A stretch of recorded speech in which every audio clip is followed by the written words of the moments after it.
শেখ হাসিনা এবং তার ১.৫ দশকের শাসনামলকে ফ্যাসিস্ট বা ফ্যাসিবাদী আমল বলেছেন। এটি কি আসলে আওয়ামী লীগের জন্য একটা চপেটাঘাত কিনা? যখন তিনি আওয়ামী লীগের রাষ্ট্রপতি ছিলেন, তখন আওয়ামী লীগের কথা শুধুমাত্র সংসদের বক্তৃতা নয়, সর্বত্রই বলেছেন। হয়তো তাকে স্বীকার করতে হবে, সারা জীবন ছাত্রলীগ করা, যুবলীগ করা, আওয়ামী লীগ করা তার ভুল ছিল। তিনি এখন তার ভুল বুঝতে পেরেছেন। অথবা যে আদর্শকে ধারণ করে যিনি আপনাদের সময় একমাত্র তিনি ছিলেন যখন তার রাষ্ট্রপতি নিয়োগটা হয়। আপনারা কি এটার জন্য অনুশোচনা করেন যে তেলাপোকা কিন্তু হাজার বছর ধরে টিকে আছে, ডাইনোসর কিন্তু বিদায় নিয়েছে কিছুদিন আগেই। সুতরাং তেলাপোকার মতো টিকে থাকবে নাকি একজন মানুষের মতো টিকে থাকবে, সেটা শাহাবুদ্দিন চুপ্পুকেই। আপনারা সবাই চলে গেলেন, সাবেক প্রধানমন্ত্রীও দেশ ছেড়ে চলে গেলেন, তাকে তো কেউ নিয়ে গেলেন না, বা তিনি ওই সময় কি করতেন? কোটি কোটি কর্মী সমর্থক, কোটি কোটি নেতা, কোটি কোটি সংসদ, শত শত সংসদ সদস্য এবং জেলা পর্যায়ের উপজেলা পর্যায়ের নেতারা বাংলাদেশে আছেন, তারা পালায়নি। আর জাতীয় সঙ্গীত আমার সোনার বাংলা, আমি তোমায় ভালোবাসি, যাদের অন্তরে নাই তাদের কানে আসলে বাজে না। এমনটা নিশ্চয় আপনি কোনোভাবে এক্সপ্লেন করতে পারবেন? যার পদত্যাগ চাইলাম উপদেষ্টা হিসেবে, তাকে পররাষ্ট্রমন্ত্রী করলাম, ইন্ডিয়ার আশীর্বাদে এবং ইন্ডিয়ার সমর্থন নিয়ে এবার তারা নির্বাচনটি করেছে। জামাত সেই কারণে ইসলামের সেই অভিযোগটাই কি ঠিক? কিভাবে ভারত আসলে ক্ষমতায় বসায়? যেমন বাংলাদেশের সামরিক বাহিনীর যে বাজেটটি আছে, তার কিন্তু অডিট হয়। কিন্তু যদি সেটা নিয়ে প্রশ্ন ওঠে, যেমন ধরেন আমাদের নির্বাচনে ইন্ডিয়া ক্ষমতায় বসেছে, খুবই গুরুতর অভিযোগ। আপনাদেরকে ক্ষমতায় কে বসিয়েছে? ভারত। এখন শুনছি বিএনপিকে এইবার কে ক্ষমতায় বসালো? জামাতও বলছে ভারত, আপনারাও বলছেন যে ভারতই নাকি যা রটে তা কিছুটা বটে। নির্বাচন নিয়ে কড়া সমালোচনা করে আওয়ামী লীগ সভানেত্রী শেখ হাসিনা সম্প্রতি বলেছেন, আমাদের বিরুদ্ধে অভিযোগ ছিল রাতের ভোটের, আর এবারের ভোট হয়েছে সন্ধ্যা থেকেই। তিনি আরো বলেছেন, সামনে আইনজীবীদের নির্বাচন থেকে শুরু করে স্থানীয় সরকার সহ সব নির্বাচনে অংশ নেবে আওয়ামী লীগ। তাহলে কি এভাবেই নির্বাচনী রাজনীতিতে ফিরতে চায় দলটি? এসব নিয়ে কথা বলে আমার আজকের অতিথি আওয়ামী লীগের সাবেক এমপি ডক্টর হাবিবে মিল্লাত। ডক্টর হাবিবে মিল্লাত, আপনাকে স্বাগত জানাই আমার আজকের আয়োজনে। ধন্যবাদ আপনাকে, শুভেচ্ছা দর্শকদের।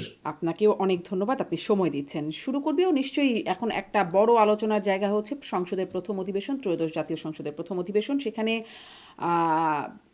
গুরুত্ব বা মানে একটা লাইমলাইট ছিল রাষ্ট্রপতির ভাষণ নিয়ে, সেটি নিয়ে অনেক আলোচনা সমালোচনা তর্ক বিতর্ক ছিল। সেখানে আপনার জন্য যে প্রশ্নটি, যে তিনি আওয়ামী লীগ সরকারের নানা সমালোচনা করেছেন এবং শেখ হাসিনা এবং তার ১.৫ দশকের শাসনামলকে ফ্যাসিস্ট বা ফ্যাসিবাদী আমল বলেছেন। এটি কি আসলে আওয়ামী লীগের জন্য একটা চপেটাঘাত কিনা? ধন্যবাদ আপনাকে। আসলেই না, কারণ সংসদের নিয়মটি রয়েছে যে এটা যে ভাষণটি পাঠ করবে সেটা যে দল ক্ষমতায় আছে তারা তৈরি করবে, এবং পরবর্তীতে মন্ত্রী পরিষদের সবাই সেটি পাশ হয়ে গেলে সেই বড় একটি বক্তৃতা, কয়েকশো পৃষ্ঠার, সেটি সংক্ষিপ্ত করে কয়েকটি পৃষ্ঠায় পাঠ করবে। এটা রাষ্ট্রপতির দায়িত্ব। তবে এখানে একটা কথা বলতে পারি, সেটি হচ্ছে আমাকে এই শাহাবুদ্দিন চুপ্পু, আমাদের সেই রাষ্ট্রপতিকে দেখে মনে হয়েছে তিনি সত্যিকার অর্থেই দলীয় রাষ্ট্রপতি। যখন তিনি আওয়ামী লীগের রাষ্ট্রপতি ছিলেন, তখন আওয়ামী লীগের কথা শুধুমাত্র সংসদের বক্তৃতা নয়, সর্বত্রই বলেছেন আওয়ামী লীগের প্রিয় রাষ্ট্রপতি হিসেবে। পরবর্তীকালে তত্ত্বাবধায়ক ঠিক অন্তর্বর্তীকালীন সময়ে তিনি চেষ্টা করেছেন তাদের সাথে মিশে যেতে, কিন্তু তৎকালীন ওই জামাতে ইসলাম ছাত্ররা তাদেরকে বাধা দেওয়ার কারণে তিনি সেই সুযোগটি পাননি। হয়তো মনে মনে দুঃখ পেয়েছেন যে এইখানে হয়তো বা তার মশাবিটা কাজে লাগেনি। আর তৃতীয় যেটি করলেন, তিনি বাংলাদেশের যে পার্লামেন্টে 12 তারিখে বক্তৃতা দিলেন।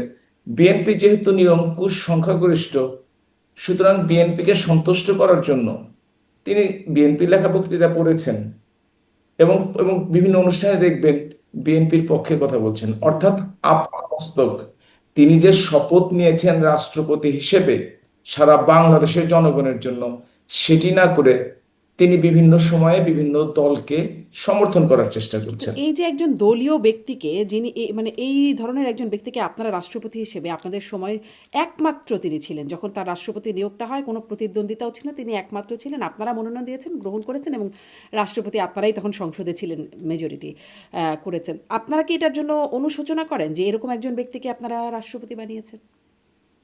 বাংলাদেশের ইতিহাস যদি আপনি পর্যালোচনা করেন, দু একটি ব্যতিক্রম বাদে এই ঘটনা কিন্তু প্রত্যেকটি সরকারের সময় ঘটেছে।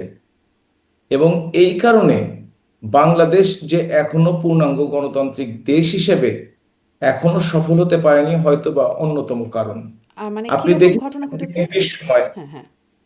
বিএনপির সময় প্রফেসর বদরুদ্দোজা চৌধুরী তাকে কিন্তু দলের পক্ষ থেকে রাষ্ট্রপতি নির্বাচিত করা হয়েছিল, হুম, কিন্তু দলের পক্ষ থেকে রাষ্ট্রপতি তৎকালীন প্রয়াত জিয়াউর রহমানের কবরে শ্রদ্ধা জানাতে না যাওয়ার কারণে তাকে কিন্তু হেনস্থা হয়ে রেল লাইনের উপর দিয়ে দৌড়ে পালিয়ে কিন্তু কোনোভাবে জীবন রক্ষা করতে হয় এবং রাষ্ট্রপতি হিসেবে টিকে থাকতে পারেনি। যদি কোনো ভুল সিদ্ধান্ত নেওয়া হয় রাষ্ট্রের ক্ষেত্রে, সে যে কোনো দলের জন্য ক্ষেত্রে বলছি, সেটা রাষ্ট্র এবং জনগণ তার জন্য সাফার করে। মানে ধরেন হয়তোবা হেনস্থা করার একটা সমালোচনা আপনি করতে পারেন, কিন্তু রাষ্ট্রপতি হিসেবে বদরুদ্দোজা চৌধুরীর নিয়োগ সেটি কিভাবে খুব মানে এরকম যেটি মানে দলীয় স্বাভাবিক নিয়োগ, চুক্তির তিনি মতো নিয়োগ কিনা? সেই দলের প্রথম মহাসচিব ছিলেন, তিনি প্রতিষ্ঠাতাদের অন্যতম ছিলেন, হুম, অর্থাৎ একমাত্র বিচারপতি শাহাবুদ্দিন ছাড়া এবং সম্ভবত আবু সাদাত, মোহাম্মদ সায়েম, হুম, এনারা ছাড়া সবাই দলীয় রাষ্ট্রপতি ছিল হুম, বাংলাদেশের ইতিহাসে, হুম। এবং তারা দলের পারপাস সার্ভ করেছে। অথচ যখন তারা শপথ নেন, তারা কিন্তু বাংলাদেশের স্বাধীনতা, সার্বভৌমত্ব এবং জনগণের স্বার্থ রক্ষার জন্য শপথ নেন। নিয়মটি যদি এখন বিএনপি মানে চায়, দলের তারা যেহেতু পারপাস সার্ভ করাটা কি চক্ষু লজ্জাহীন ভাবে সার্ভ করেন যেমনটা এখন দেখা যাচ্ছে? মানে ধরেন এর আগে আপনাদের জাস্ট ইমিডিয়েট আগের কথা যদি বলি, রাষ্ট্রপতি আব্দুল হামিদ ছিলেন, তার যে সেই সময়ের একটা গ্রহণযোগ্যতার ব্যাপারে শুনতাম যে তিনি মানে অন্যান্য দলগুলোকে যখন ডাকেন তারা যেভাবে রেসপন্স করতেন, মানে তখন তার ব্যাপারে যেই একটা ধারণা ছিল বা গ্রহণযোগ্যতা ছিল, সেটি কি আপনাদের সবশেষ নিয়োগের ক্ষেত্রে ছিল? পার্থক্য ছিল, অবশ্যই পার্থক্য ছিল, কোনো সন্দেহ নেই। এবং নিয়োগটি সঠিক হয়েছে কিনা অবশ্যই আমাদের বিবেচনা করে দেখতে হবে। এটা কি আপনি বিবেচনা করেছেন বা এখন করেন যে কি বিবেচনায় তাকে নিয়োগ দেওয়া হয়েছিল? আপনাদের দলে অনেক বড় বড় মানুষ ছিলেন, গুরুত্বপূর্ণ মানুষ ছিলেন, যোগ্য মানুষ ছিলেন।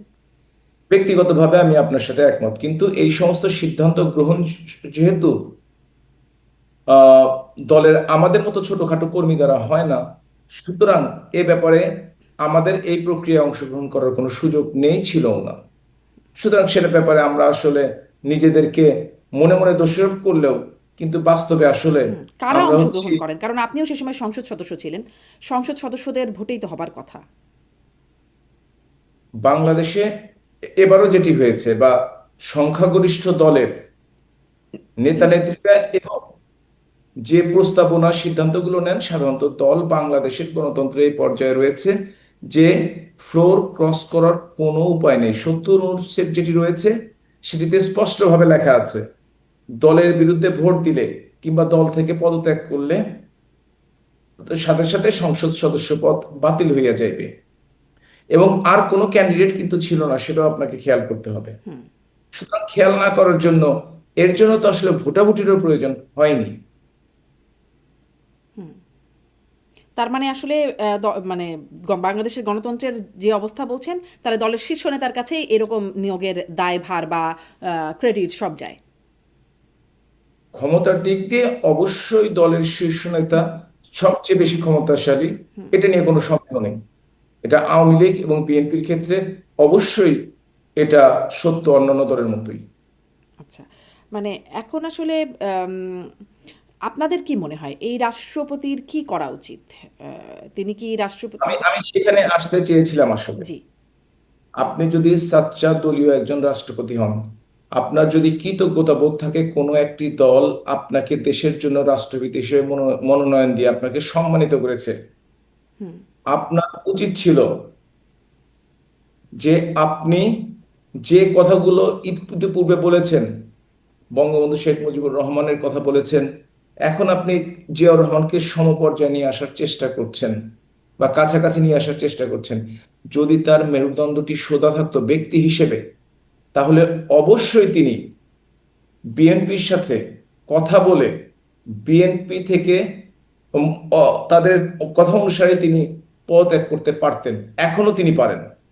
এবং সেটি তার করার জন্য, সম্মানজনক অবস্থায় থাকার জন্য, না হলে সারা দেশের মুক্তিকামী মানুষের জন্য, সারা দেশের স্বাধীনতার পক্ষের মানুষের জন্য এই শাহাবুদ্দিন চুপ্পু একজন ঘৃণিত ব্যক্তি হিসাবে উপস্থাপিত হয়েছেন এবং ভবিষ্যতে উপস্থাপিত হবেন, কোনো সন্দেহ নেই। কিন্তু এবং আপনারা নিশ্চয়ই তাকে তো ধরেন তার যে সম্প্রতি যে সাক্ষাৎকারটা এসেছে সেখানে তিনি বলেছেন যে তিনি অন্তর্বর্তী সরকারের পুরোটা সময় কিভাবে একরকম অবরুদ্ধই ছিলেন, তার মতের বাইরেও অনেক কিছু করা হয়েছে, তার নাম দিয়ে অনেক কিছু করা হয়েছে, এই বিষয়গুলো তিনি বলেছেন। মানে তিনি আসলে ধরেন আপনারা সবাই চলে গেলেন, সাবেক প্রধানমন্ত্রীও দেশ ছেড়ে চলে গেলেন, তাকে তো কেউ নিয়ে গেলেন না, বা তিনি ওই সময় কি করতেন মানে কমপ্লাই করা ছাড়া? তো আপনার কথার সাথে আমি একমত না যে সবাই চলে গেছে। বাংলাদেশ আওয়ামী লীগ এত ছোট দল নয় যে বড় মাঝারি ধরনের এক নেতা আর এই বর্তমানে খুঁজলেও 2000 লোক বাংলাদেশের বাইরে পাওয়া যাবে না। কোটি কোটি কর্মী সমর্থক, কোটি কোটি নেতা, কোটি কোটি সংসদ, শত শত সংসদ সদস্য এবং জেলা পর্যায়ের উপজেলা পর্যায়ের নেতারা বাংলাদেশে আছেন, তারা পালায়নি। মাত্র কয়েকজন পালিয়েছে দেশ থেকে। সুতরাং সেভাবে বলা যাবে না যে সে গেল না। তার যে রাষ্ট্রপতির ক্ষমতা ছিল, আমি বলি না, হ্যাঁ অবশ্যই তাকে বাস্তবতা মেনে কাজ করতে হবে, কিন্তু যখন তিনি বুঝতে পারলেন আমাদের সেই ফ্যাসিস্ট ইউনূস সরকারের বিদায় হয়েছে, তখন তার উচিত ছিল পদত্যাগ করা। তিনি যখন স্বাধীনভাবে ইন্টারভিউ দিতে পারেন আর স্বাধীনভাবে মনের কথা বলতে পারবেন না, তা তো হয় না। এবং এই যে কয়দিন আগে তিনি বক্তৃতা দিয়ে স্বাধীনতার ঘোষক কিংবা বাংলাদেশ জিন্দাবাদ জয় বাংলা, একজন মানুষ কিভাবে, তার মতো মানুষ যাকে বাংলাদেশের সর্বোচ্চ সাংবিধানিক পদে আসীন করা হয়েছে, তার মতো মানুষ কিভাবে নিজের বিবেক বিবর্জিত করে কিভাবে এভাবে যায়? হয়তো তাকে স্বীকার করতে হবে সারা জীবন ছাত্রলীগ করা, যুবলীগ করা, আওয়ামী লীগ করা তার ভুল ছিল, তিনি এখন তার ভুল বুঝতে পেরেছেন। অথবা যে আদর্শকে ধারণ করে যিনি রাষ্ট্রপতি নিয়োগ করেছেন, সেই আদর্শকে তাকে আজীবন ধরে রাখতে হবে। নাকি আসলে যে সিদ্ধান্ত যোগ্যতা দেখে আপনারা বা আপনাদের সময় নিয়োগ দেওয়া হলো সেই যোগ্যতার প্রমাণই তিনি রাখছেন? তিনি সেই প্রমাণ রাখছেন না। তো তিনি সেই প্রমাণ রাখছেন না। মানে আপনাদের তিনি গুণগান করেছে, আওয়ামী লীগের গুণগান করেছে, সেইখান থেকে তার নিয়োগ হয়েছে, এখন বিএনপির গুণগান করছে, মানে যোগ্যতাটা তার ঠিকই আছে গুণগান করার। না, যোগ্যতা তখনই ঠিক থাকবে তিনি যদি পদত্যাগ করেন, তাহলে যোগ্যতা ঠিক থাকবে। আপনি দেখেন জাতীয়তাবাদী দলের মহাসচিব মির্জা ফখরুল ইসলাম আলমগীর বলেছেন আমাদের দলেও 2-3 জন লোক আছে যারা রাষ্ট্রপতি হওয়ার যোগ্য, কিন্তু রাষ্ট্রপতির মেয়াদ তো আরো আছে। সুতরাং এই নিয়ে আমরা এখন কেন আলোচনা করছি? এর অর্থটি কি সেটা আমিও বুঝি, আপনিও বোঝেন। অর্থটি হচ্ছে যে রাষ্ট্রপতিকে দিয়ে, যেহেতু আওয়ামী লীগ মনোনীত রাষ্ট্রপতি, নির্বাচিত বলতে পারেন, আওয়ামী লীগ দ্বারা নির্বাচিত রাষ্ট্রপতি, তাকে দিয়ে আওয়ামী লীগের বিরুদ্ধে যতটুকু ব্যবহার করা সম্ভব হয়, তাতে বিএনপি এবং স্বাধীনতা বিরোধী অন্যান্য শক্তি তত লাভবান হবে। হয়তো তারা টেকনিকটি নিয়েছে এবং নিজের ব্যক্তিগত স্বার্থের কথা চিন্তা করে, সুযোগ সুবিধার কথা চিন্তা করে, শপথ ভুলে যে এই শাহাবুদ্দিন চুপ্পু সেই প্রস্তাব হয়তো লুফে নিয়েছেন। দেখা যাক সামনের দিকে কি হয়, কতদিন রাষ্ট্রপতি থাকতে পারেন। তবে বাংলাদেশের ইতিহাস বলে খন্দকার মোস্তাক বেশি দিন টিকতে পারে নাই। বি চৌধুরী, বদরুদ্দোজা চৌধুরী প্রফেসর, তিনিও দলের সাথে নীতি মেলার না কারণ টিকতে পারেনি। এবং বাংলাদেশের প্রায় কোনো রাষ্ট্রপতি, আব্দুর রহমান আমাদের ছাড়া, 2-3 জন ছাড়া, কেউ পূর্ণ সময় পার করতে পারেনি। সুতরাং আমরা অপেক্ষায় আছি যে কখন তাকে হেনস্থা হয়ে এই দলের রাষ্ট্রপতি থেকে বিদায় নিতে হয়। আমরা সেদিনটির অপেক্ষা করছি। আপনারা সেই দিনটার অপেক্ষা আছেন। আমার ধারণা আপনাদের তার যতটুকু মতো শাসনামল পাওয়া গেছে ওই সময় আমার টিকেছিলেন, ধারণা অন্তর্বর্তীকালীন সরকারে টিকেছিলেন, এখনো পর্যন্ত টিকেই আছেন। মানে টিকিয়ে থাকাই চরম সার্থকতা, সেটার একটা প্রমাণ মনে হয় তিনি দিচ্ছেন। জি। তেলাপোকা কিন্তু 1000 বছর ধরে টিকে আছে, ডাইনোসর কিন্তু বিদায় নিয়েছে কিছুদিন আগেই। সুতরাং তেলাপোকার মতো টিকে থাকবে নাকি একজন মানুষের মতো টিকে থাকবে, সেটা শাহাবুদ্দিন চুপ্পুকে কিন্তু সিদ্ধান্ত নিতে হবে। আচ্ছা, আপনারা তেলাপোকা না ডাইনোসর? আমাদের নিজেদের কথা বলছেন? আওয়ামী লীগের কথা বলছি। আমরা কৌশলী এবং আমরা ফিরে আসবো। আমরা নীতির সাথে কখনো নীতি বিসর্জন দিয়ে কখনো কিছু নেই। তখন আওয়ামী লীগ করতাম, এখন আওয়ামী লীগ করি, সারা জীবন আওয়ামী লীগ করবো। এবং আওয়ামী লীগের জন্য আমরা কাজ করছি, জোর গলায় বলি আওয়ামী লীগের জন্য কাজ করছি। অন্যায়ভাবে আওয়ামী লীগকে কার্যক্রম নিষিদ্ধ করা হয়েছে, অন্যায়ভাবে অর্ডিন্যান্স জারি করে একটি অনির্বাচিত অসাংবিধানিক সরকার আওয়ামী লীগের কাজকর্ম বন্ধ করেছে।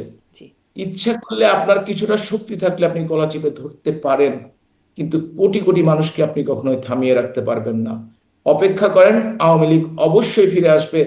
পৃথিবীতে কোনো শক্তি নেই ইনশাল্লাহ আওয়ামী লীগ ফিরে আসবে বিএনপি এবং ঠিক আসলে ভালোভাবে। এই অপেক্ষার কথাই বলতো। আমরা যখন জিজ্ঞাসা করতাম ঈদের পরে, শীতের পরে আপনাদের কখন আন্দোলন বা কখন আপনাদের আসলে সেই দিনটি আসবে, আপনারা তো বলেই যাচ্ছেন, তখন তারাও আসলে এটা বলতেন, অপেক্ষা করেন, মানুষকে বেশি দিন এভাবে চাপিয়ে রাখা যায় না। মানে আমরা কিন্তু সে কথা বলিনি। আমরা কিন্তু বলিনি যে ঈদের পরে গরুর মাংস খেয়ে রোজার পরে আমরা ফিরে আসছি। আমরা বলেছি আমরা ফিরে আসছি। আমরা কিন্তু আজকে পর্যন্ত বাংলাদেশের আওয়ামী লীগের দায়িত্বশীল পর্যায় থেকে কিন্তু এআই দ্বারা তৈরি না হলে এখন পর্যন্ত বলা হয়নি কবে আমরা ফিরে আসছি। আমরা জানি আমরা ফিরে আসছি, ইনশাল্লাহ ফিরে আসবো। কিন্তু আপনাদের মাথায়, নিজেদের মাথায় কি কোনো টাইমলাইন আছে? মানে তারা তো একটা টাইমলাইন দিতেন, হয়তো সেটা এটা কি মানে আপনাকে বলতে যাব? না বলুন, কিন্তু এতটুকু বলেন আপনাদের মাথায় আছে কিনা, টাইমলাইনটা আমাকে না বলেন। আমাদের পরিকল্পনার মধ্যে আছে, আচ্ছা, আপনাদের অবশ্যই পরিকল্পনার আছে। মধ্যে আছে। আচ্ছা, আপনাদের সেই পরিকল্পনা এবং আপনারা কাজ করছেন নিশ্চয়ই, সেটি নিয়েও একটু কথা বলতে চাইবো। তবে তার আগে সংসদ নিয়ে যেহেতু শুরু করেছি, সেটা একটু, সেই বিষয়টা একটু কথা বলি যে আহ, এই মানে গত 3বারের সংসদ নিয়ে খুব আগ্রহের জায়গাটা না থাকলেও এবারে একটা মানে আগ্রহ ছিল, সবাই মোটামুটি দেখেছে এই সংসদে, কারণ কিছু বিষয় নিয়ে আগে থেকেই জানা যাচ্ছিল যে কিছু হট্টগোল হতে পারে, কিছু আলোচনা হতে পারে, বা কে কি হয় সেটা দেখবার একটা আগ্রহ ছিল, মানুষ সংসদ দেখেছে। আপনিও নিশ্চয়ই খেয়াল করেছেন, বা আপনারা খেয়াল করেছেন, আপনাদের কি মূল্যায়ন? প্রথমত, সংসদ অধিবেশন ডাকার অধিকার রাষ্ট্রপতির। তারিখ নির্ধারণ, এটা সংবিধানে লেখা আছে, আপনি দেখে নিন। তারিখ নির্ধারণ, স্থান নির্ধারণ রাষ্ট্রপতি করেন। সেই রাষ্ট্রপতির আহ্বানে আপনি সংসদে আসলেন, তার তারিখ, স্থান, সময় নির্ধারণের পরে, তার তার আমন্ত্রণে এসেই আপনি বাসায় যিনি আপনাকে আমন্ত্রণ করেছে তার বিরুদ্ধে বিষোদগার শুরু করলেন। সেটাতে পরে আসছি। আপনি যখন অন্তর্বর্তীকালীন সরকার হিসেবে শপথ গ্রহণ করলেন, তার মধ্যে ছাত্র উপদেষ্টারা ছিল যারা আজকাল বিরাট বিপ্লবী হয়ে গেছে, তারাও সংসদ সেই সময় শপথ নিয়েছে, তখন তাদের কোনো অসুবিধা হয়নি। এখন রাষ্ট্রপতির বক্তৃতার সময় যখন জাতীয় সঙ্গীত বাজে, জামাত ইসলাম তো বরাবরই স্বাধীনতা বিরোধী। 30 লক্ষ শহীদ, 2 লক্ষ মা বোনের সংগ্রামের সাথে তাদের নাম সরাসরি যুক্ত। সুতরাং তারা জাতীয় সঙ্গীতের সময় দাঁড়াবে না, সম্মান প্রদর্শন করবে না, এটাতে আমি খুব একটা অবাক হই নাই। জি, ডাক্তার হাবিবে মিল্লাত, একটু আমি দেখছিলাম আব্দুল হান্নান মাসুদ, তিনিও একজন এমপি হয়েছেন, তিনি একটা স্ট্যাটাস দিচ্ছেন যে আসলে এখানে একটু ভুল বোঝাবুঝি নাকি হচ্ছে, আমিও জানি না। এই সমালোচনাটা গতকাল আমারই অনুষ্ঠানে ডাক্তার আব্দুল নূর তুষার, তিনিও এই সমালোচনাটা করছিলেন। এটা আসলেই খুব সমালোচনা হচ্ছে। জাতীয় সঙ্গীতের সময় আমরা দেখেছি মির্জা ফখরুল ইসলাম আলমগীর ইশারা করছেন, রাষ্ট্রপতির পেছন থেকে কর্মকর্তা তিনি ইশারা করছেন দাঁড়ানোর জন্য, কিন্তু আহ, তারা আসলে সময় মতো দাঁড়াচ্ছিলেন না। আসলে নাকি মাইকে শোনা যাচ্ছিল না, তারা শুনতেও পাচ্ছিলেন না যে জাতীয় সঙ্গীতটা বাজছে। যখন তারা বুঝতে পেরেছেন যে জাতীয় সঙ্গীতটা বাজছে, হাসনাত আবদুল্লাহর ইশারায় তখন তারা দাঁড়িয়েছেন। এই একটা ব্যাখ্যা তারা দিচ্ছেন। আমরা ছোটবেলায় শুনেছি কার জন্য ছলের অভাব হয় না, মানে ছলনা করতে হবে, কোনো একটা কাজকে জাস্টিফাই করতে হবে। সবাই যখন দাঁড়িয়ে গেল, আপনি বসে রইলেন কেন? কোনো নিশ্চয়ই কারণ আছে। যখন দেশের প্রধানমন্ত্রী থেকে শুরু করে মন্ত্রীবর্গ দাঁড়িয়ে যায়, এমনটা কি নিশ্চয়ই হতে কারণ পারে যে আছে। রাষ্ট্রপতি এসেছেন এজন্য তারা দাঁড়িয়ে গেছেন, আর সেই প্রতিবাদেই তারা দাঁড়ান নাই?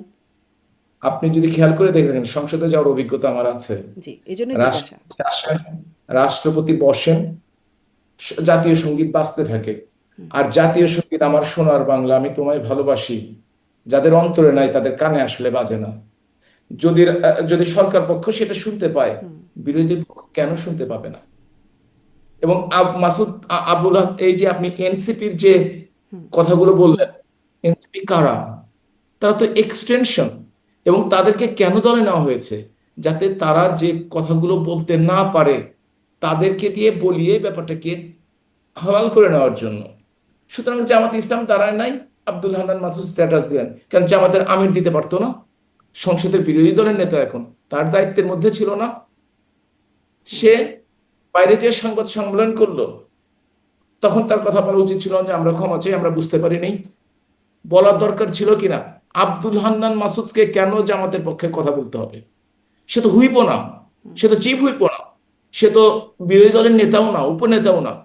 কোন অধিকারে সেই স্ট্যাটাস দিল? আবার আপনি সেই স্ট্যাটাস নিয়ে কথা বলছেন তাদের সাফাই গাওয়ার জন্য, না, বা তাদের তাদের সাফাই গাওয়ার জন্য তাদের একটা ব্যাখ্যা তারা বলছেন। না তিনিও না একজন না, সংসদ সদস্য, তাদের সংসদে কথা তিনি শেষ তিনি করে নেই। ব্যাখ্যাটা দিয়েছেন। তাদের সাফাই প্রচার করার জন্য কোনো দরকার ছিল না এই কথাটি বলার।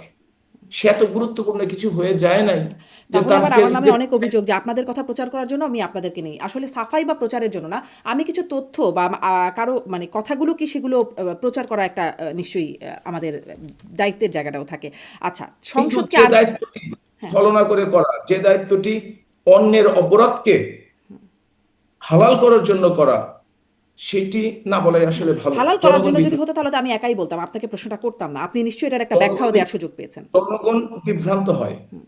আপনারা খুবই জনপ্রিয়, আপনাদের মুখ থেকে একটি কথা উচ্চারণ হলে বিশ্বাস করেন, আপনাকে আমি বলছি আপনার কথায় অনেকে বিভ্রান্ত হয়। যদি আপনি বলেন বিভ্রান্ত না, বিশ্বাস করেন, আচ্ছা। আপনার প্রশংসা। আচ্ছা, যাক, যাক, এটা আমার প্রশংসা শুনে ভালো লাগলো। কিন্তু আমি আসলে নিজে মত না দিয়ে আপনার কাছে প্রশ্ন করছিলাম যে এই ব্যাখ্যাটা তিনি দিয়েছেন, ব্যাখ্যাটা আপনার কাছে কেমন গ্রহণযোগ্য মনে হচ্ছে কিনা? আপনি বললেন আপনার কাছে একদমই গ্রহণযোগ্য মনে হচ্ছে না। সেই বার্তাটাও মানুষের কাছেই গেল। আমি মানে বলছিলাম যে সংসদ নিয়ে আপনি বলছিলেন যে কেমন সেখানে একটা সমালোচনার জায়গা করছেন। কিন্তু সংসদের প্রধানমন্ত্রী তিনি বেশ প্রশংসা পাচ্ছেন। তার বিভিন্ন কর্মকাণ্ড, তিনি তার একটা সাধারণ জীবনযাপন দেখা যাচ্ছে। তিনি শনিবারে অফিস করছেন। মানে টুকটাক ছোট, ছোট অনেকগুলো বিষয়ে বেশ আলোচনায় আসছে বা গণমাধ্যম হয়তো বেশি করেও আলোচনায় আনছে। এবং তিনি বিভিন্ন ক্ষেত্রে কিছু, কিছু তেলবাজি যেগুলোকে তিনি প্রশ্রয় না দেওয়ার ঘটনাগুলো উঠে আসছে। যার কারণে মোটামুটি বেশ এখন পর্যন্ত প্রশংসিতই হচ্ছে। আপনাদের কাছে আসলে কেমন মনে হচ্ছে? প্রধানমন্ত্রীকে আপনারা কিভাবে মূল্যায়ন করছেন? আমি আপনাদের না বলে আমাকে জিজ্ঞেস আচ্ছা, করলে আমি আপনার আমার কাছে। জি। সেটা হচ্ছে যে ফিরে আসা থেকে শুরু করে আজকে পর্যন্ত দলীয় মন্তব্য করতে পারে, সেটা অবশ্যই আমাদেরকে দুঃখ দেয় বা ব্যথা দেয়, কিন্তু কর্মকাণ্ড সম্বন্ধে খুব একটা সমালোচনার জন্ম এখনো দিতে পারেনি বলে আমি এটা এখন পর্যন্ত দেখছি। তবে বাংলাদেশের জনগণ কিন্তু চায় না যে আমি ব্যক্তিগত গাড়ি ব্যবহার করলাম না সরকারি গাড়ি ব্যবহার করলাম, তারা চায় বাজারে দ্রব্যমূল্য কম কিনা। তারা দেখতে চায় দেশের তেলের জন্য যে ইন্ডিয়ার বিরোধিতা করি, সেই তাদের কাছে তেলের জন্য চিঠি দেই কিনা, স্ববিরোধিতা করি কিনা। তারা দেখতে চায় বাংলাদেশে মব কমেছে কিনা। তারা দেখতে চায় আমরা সন্ত্রাস, বাংলাদেশের দুর্নীতি ঘুষের যে চিত্র, সেই চিত্রটি বদলেছে কিনা। বাংলাদেশের মানুষ চায় শান্তিতে দুমুঠো খেয়ে ঘুমাতে, স্কুল কলেজে শান্তিতে ছেলে মেয়েদের পাঠালে এই তারা যে যেন মব পড়াশোনা করতে। কমেছে কিনা মানে সেটা একটা এইটা বিশেষ হচ্ছে, আলোচনা হয়ে গেছিল অন্তর্বর্তী সরকারের সময় মব বিষয়টা। আগে পরে হয়তো এত আলোচনায় দেখি নাই। কমেছে কি? আপনারা তো অনেক মানে দেশের নেতাকর্মীরা অনেকেই শিকার হয়েছেন। কমেছে কি মব আপনাদের আমি দৃষ্টিতে? গতকালকের একটা ঘটনা বলবো আর 3 দিন আগের একটা ঘটনা বলবো। সিরাজগঞ্জ জেলার কামারখন্দ উপজেলার সভাপতি আওয়ামী লীগের সেলিম রেজা, তাকে উত্তরার দক্ষিণখান থেকে পুলিশ ডিবি নাম করে তুলে নিয়ে যে জাতীয়তাবাদী ছাত্র দল দক্ষিণখান শাখার সহসভাপতি রাফির নেতৃত্বে উঠিয়ে নিয়ে যায়, হাত পা বেঁধে অমানসিক নির্যাতন করা হয়, 2 কোটি টাকা তার কাছ থেকে অপহরণের বাবদ টাকা চাওয়া হয়। কিন্তু তিনি তো সেরকম ধরে লোক না, একটা উপজেলার মানুষ। বলে তোমার মেয়ে আমেরিকায় থাকে, সেই টাকাটা ফেরত দাও। না পারার কারণে পরে 6 লক্ষ টাকা কোনোভাবে জোগাড় করে তাদেরকে দেওয়ার পরে তারা আবদুল্লাপুরে তাকে অর্ধ অচেতন অবস্থায় ফেলে রেখে চলে যায়। সে এখন চিকিৎসাধীন আছে। এটা একটা উদাহরণ দিলাম। 4-5 দিন আগে সিরাজগঞ্জের দুটো ছাত্রলীগ সম্পর্কিত দুটো ছেলে, শীতল এবং সোহাগ, তারা বাজারে গেছে। ছাত্র দলের সভাপতি সবুজ, সিরাজগঞ্জ জেলার নাম ধরেই বলছি, সে এসে মব সৃষ্টি করে তাদের পিটানো শুরু করেছে। যাই হোক, জনগণ তাদের উদ্ধার করে সিরাজগঞ্জের শহীদ মনসুর আলী মেডিকেল কলেজে হাসপাতালে পাঠিয়েছে চিকিৎসার জন্য। এটা শুধু দুটো ঘটনা বললাম আমার নিজের শহরের কথা। এভাবে সারা বাংলাদেশি চাঁদাবাজি, মববাজি, সন্ত্রাস, দুর্নীতি, ঘুষ, একটু তাকিয়ে দেখবেন, চোখ কান খোলা রেখে দেখবেন, কোনোটি এখন পর্যন্ত কমেনি। তবে সরকারের বয়স 1 মাসেরও কম। ফ্যাসিস্ট ইউনূস যেভাবে সরকারকে রেখে গেছে, সেটা পরিবর্তন করতে আসলে এই মুহূর্তে 1 মাসকে আমি খুব কম সময় হিসেবেই ধরবো, বা আবার 1 মাসের কম। আবার ইউনূস সরকার বলেছে আপনারা দেশকে যে অবস্থায় রেখে গেছেন সেখানের থেকে আসলে ঠিক করতে তিনি আসলে তারও সময় দরকার। 18 মাস সময় দেওয়া হয়েছে, ঠিক আছে।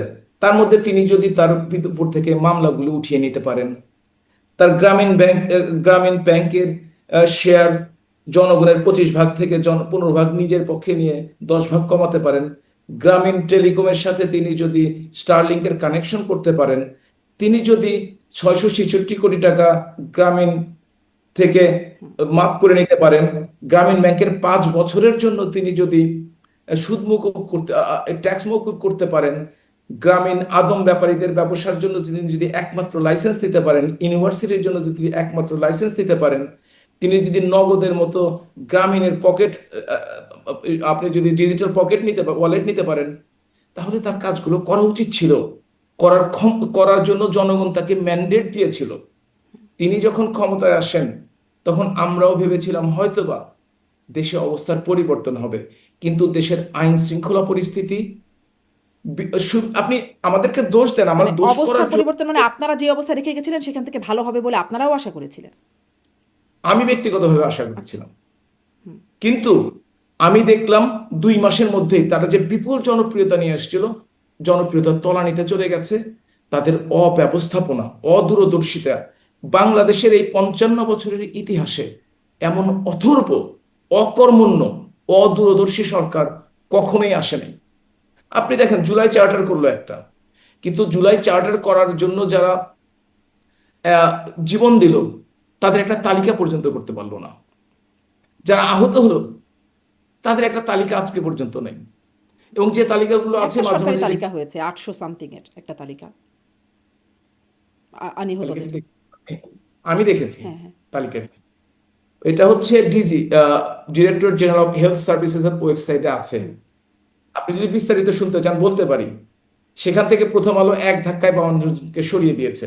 তারা প্রমাণ করেছে পানিতে ডুবে মারা গেছে, আগুনে পুড়ে মারা গেছে, কিংবা রোড ট্রাফিক অ্যাক্সিডেন্টে মারা গেছে, কিংবা নর্মালি মারা গেছে, তারাও জুলাই যোদ্ধা।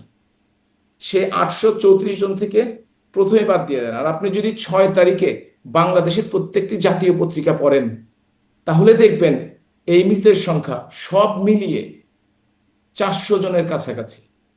আবার জামাতে ইসলাম তারা 10 খণ্ডের বই বের করেছে জুলাই কিন্তু যোদ্ধা ধরেন নামে। যারা ওই 6 তারিখে মৃতের সংখ্যা 400 জনের কাছাকাছি, পরবর্তীতে জুলাই যোদ্ধা বা জুলাই আহত হিসেবে যারা আছেন তারাও মারা গেছেন, ওই সংখ্যাটাও তো যুক্ত হবে।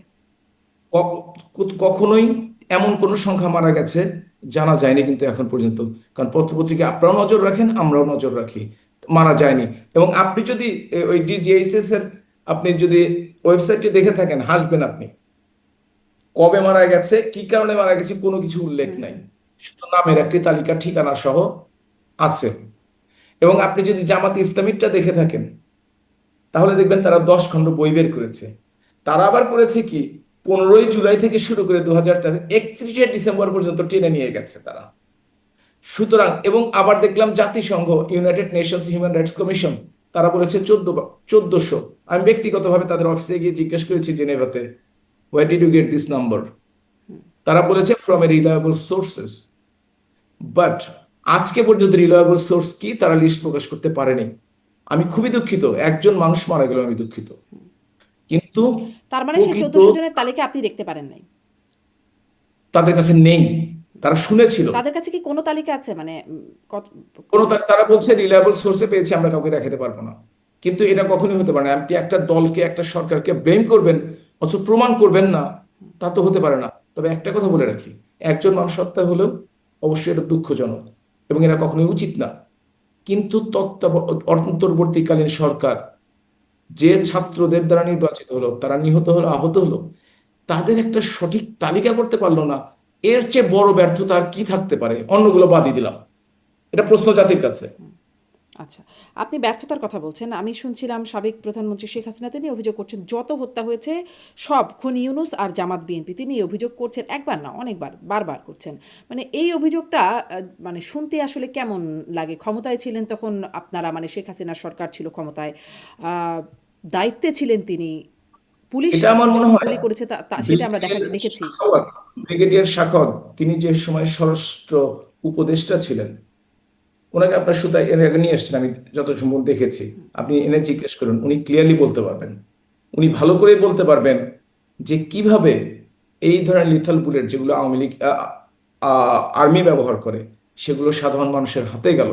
কেন তাকে স্বরাষ্ট্রমন্ত্রী 9 দিনের মাথায় স্বরাষ্ট্র উপদেষ্টা থেকে নৌ পরিবহনের উপদেষ্টা হলো, তাকে জিজ্ঞেস করেন। আমি যেহেতু এর সাথে সম্পৃক্ত নই, আমার পক্ষে উত্তর দেওয়াটা কঠিন। তবে একটি কথা বলবো, আপনি অন্তর্বর্তীকালীন সরকারের কথা বলছিলেন। বাংলাদেশে বিভিন্নভাবে ন্যারেটিভ তৈরি করা হয়। আপনি ধরুন, বিভিন্ন সময় বঙ্গবন্ধু থেকে শুরু করে পরবর্তী সরকার বিভিন্ন ধরনের চুক্তি করেছে।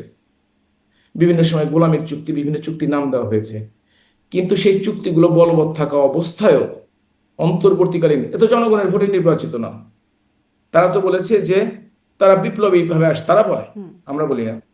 তো তারা তো এই চুক্তিগুলো যাচাই বাছাই করে অন্তত একটি চুক্তিও যদি তারা বাতিল করতো, তাহলে না বুঝতাম তারা জনগণের পক্ষে কাজ করছে, যদি তাদের দাবিটা সঠিক হতো। আসিফ নজরুল উপদেষ্টা, শিক্ষক, মিথ্যাবাদী, 26 লক্ষ ইন্ডিয়ান বাংলাদেশে কাজ করে, 26 জনকেও বের করতে পারেনি আজকে পর্যন্ত। সবচেয়ে বড় অঘটন ঘটিয়েছে, যেটা বর্তমানে বিএনপির সরকার সবচেয়ে বেশি সাফার করবে, এবং আগামী 15 বছরে যারা আসবে তারা সত্যিকার অর্থে আতঙ্কের মধ্যে থাকবে ক্ষমতায়। সেটি হচ্ছে আমেরিকার সাথে যে চুক্তিটি করেছে, অসম চুক্তি। 4,500 আমেরিকান পণ্য প্রথম 2 বছর বাংলাদেশে ঢুকবে বিনা শুল্কে, পরবর্তী 2,500 পণ্য বাংলাদেশে ঢুকবে পরবর্তী 2 বছরের পর থেকে। বাংলাদেশের ব্যবসা ধ্বংস হয়ে যাবে, বাংলাদেশ মাথা উঁচু করে দাঁড়াতে পারবে না।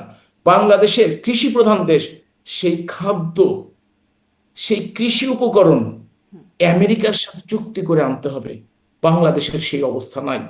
এই ডক্টর ইউনূস এবং খলিলুর রহমানরা দেশের যে ক্ষতি করে দিয়ে গেছে, এই ক্ষতি পূরণ করতে বাংলাদেশ কত বছরে পারবে সেটা আমি জানি খলিলুর না। রহমানই এখন পররাষ্ট্রমন্ত্রী, সেই খলিলুর রহমানই এখন পররাষ্ট্রমন্ত্রী। ফলে তার সঙ্গে একটা ইন্টারেস্টিং কথা বলি, আপনি নিশ্চয়ই জানেন, বর্তমানে বাংলাদেশের স্বরাষ্ট্রমন্ত্রী সালাউদ্দিন আহমেদ, তিনি তো নেতৃত্ব দিতেন ওই সংলাপের, ঐক্যমত্য কমিশনের। তিনি বরঞ্চ ডক্টর ইউনূসের কাছে টিম নিয়ে যে মির্জা ফখরুল ইসলাম আলমগীরের উপস্থিতিতে 3 জন উপদেষ্টার পদত্যাগ চেয়েছিলেন, তার মধ্যে খলিলুর রহমান একজন। এমন কি ঘটে গেল যে তাকে আবারও পররাষ্ট্রমন্ত্রী করতে হলো? কারণটি খুব স্পষ্ট, আপনিও জানেন আমিও জানি। যে কারণে তারেক রহমান, বর্তমান প্রধানমন্ত্রী, 12 দিন আগে স্ট্যাটাস দিলেন, আমার দেশে ফিরে আসা একক নিয়ন্ত্রণাধীন নয়। 12 দিন পরে তিনি দেশে ফিরে আসলেন একক নিয়ন্ত্রণে, এবং পরবর্তীকালে এই খলিলুর রহমান মতো লোককে তাকে আবারও পররাষ্ট্রমন্ত্রী করতে হলো। আমরা যদি বোকার মতো মনে করি যে জনগণের আন্দোলনে, ছাত্রদের আন্দোলনে সরকারের পরিবর্তন হয়েছে এবং সরকার নিরপেক্ষ নির্বাচন দিয়ে বাংলাদেশকে গণতন্ত্রে নিয়ে যাচ্ছে, সম্পূর্ণ ভুল। জি, আমরা তো এটি আসলে হচ্ছে বোকার মতোই মনে করব। এবং বিদেশিদের আপনি কোনোভাবে এক্সপ্লেন করতে পারবেন? যার পদত্যাগ চাইলাম উপদেষ্টা হিসেবে, তাকে পররাষ্ট্রমন্ত্রী করলাম। যে বলল 12 দিনের আগে না, যে আমি সেই দেশে ফিরতে এক্সপ্লেনটা পারবো না, প্রধানমন্ত্রী বা বিএনপিও করে নাই, কিন্তু আমরা বোকার মতো যদি বিশ্বাস করি, কি ভুল করে করব। নাই? জি, কি করেনি আপনি মানে বললেন? সেইটা এক্সপ্লেইন আসলে বিএনপির পক্ষ থেকেও করা হয় নাই, যে কেন তাকে পররাষ্ট্রমন্ত্রী করা, আমরা করা প্রশ্ন হবে না, করছি। কারণটা আমরা হ্যাঁ, জানি। কিন্তু কারণ আপনি বিদেশি কুকুরা যতক্ষণ পর্যন্ত তাদের নিয়ন্ত্রণ ঠিক রাখতে পারবে, ততক্ষণ পর্যন্ত তাদের, বিএনপিকেও ক্ষমতায় রাখতে হলে তাদেরকে অবশ্যই তাদের প্রভুদেরকে খুশি করতে হবে। এমনকি পার্শ্ববর্তী দেশ যারা 26 লক্ষ লোক বাংলাদেশে কাজ করে, কিংবা ওই যে কাপড় পুড়িয়ে আমাদের রিজভী ভাই, তিনি একটা অ্যান্টি ইন্ডিয়ান সেন্টিমেন্ট তৈরি করলেন, হাতের পাশ থেকে কাপড় ফেলে দিলেন, দিয়ে পুড়িয়ে দিলেন। সেই তারাই কিন্তু ইন্ডিয়ার আশীর্বাদে এবং ইন্ডিয়ার সমর্থন নিয়ে এবার তারা নির্বাচনটি করেছে। এটা স্পষ্ট, এটা সত্য, এটা মিথ্যা কথার কিছু নেই। আপনার অনলাইনে বলছি, সবার সামনে বলছি, কারণ আমরা জানি ঘটনাটি ঘটেছে। তাহলে তো জামাতে সেই ইসলামের কারণে সেই অভিযোগটাই কি ঠিক? আমার অনুষ্ঠানে ব্যারিস্টার শাহরিয়ার কবির জামাতের পক্ষে কথা বলেন সবসময়, তিনি বলছিলেন যে তারেক রহমানকে ক্ষমতায় বসিয়েছে ইন্ডিয়া।